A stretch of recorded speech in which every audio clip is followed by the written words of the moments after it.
என்னதுமா? தோசை மாவுடா. தோசை மாவா? ஏன் பச்சை கலர்ல இருக்கு? முடக்கத்தங்கீரை போட்டு அரைச்சிருக்கேன். முடக்கத்தங்கீரை போட்டு அரைச்சிருக்கியா? ஆமாண்டா. முடக்கத்தங்கீரைன்னா என்ன? முடக்கத்தங்கீரைனா அது முடக்க அறுத்தான் கீரை. அது இந்த சாப்பிட்டா முட்டி வலி, கை கால் வலி எல்லாம் போயிடும். ஓ, அப்படியே வெறும் மாவுல அப்படியே அதை தூக்கி உள்ள போட்டுணுமா?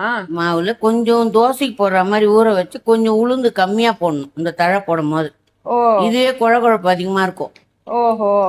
அதனால கொஞ்சம் உளுந்து கம்மியா போடணும். நார்மல் தோசை சுடுற மாதிரி சுட்டா வருமா? நார்மல் தோசை சுடுற மாதிரி தான் சுட்டு சாப்பிடணும்.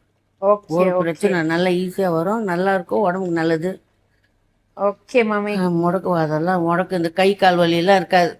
ஓ, சூப்பர் மாமி. தோசை மட்டும் தான் இல்ல, ஆ காரக்குழம்பு, துவையல், ஆ நான் சூப்பு, நம்ம விருப்பம் தான், எப்படி வேணாலும் சாப்பிடலாம்.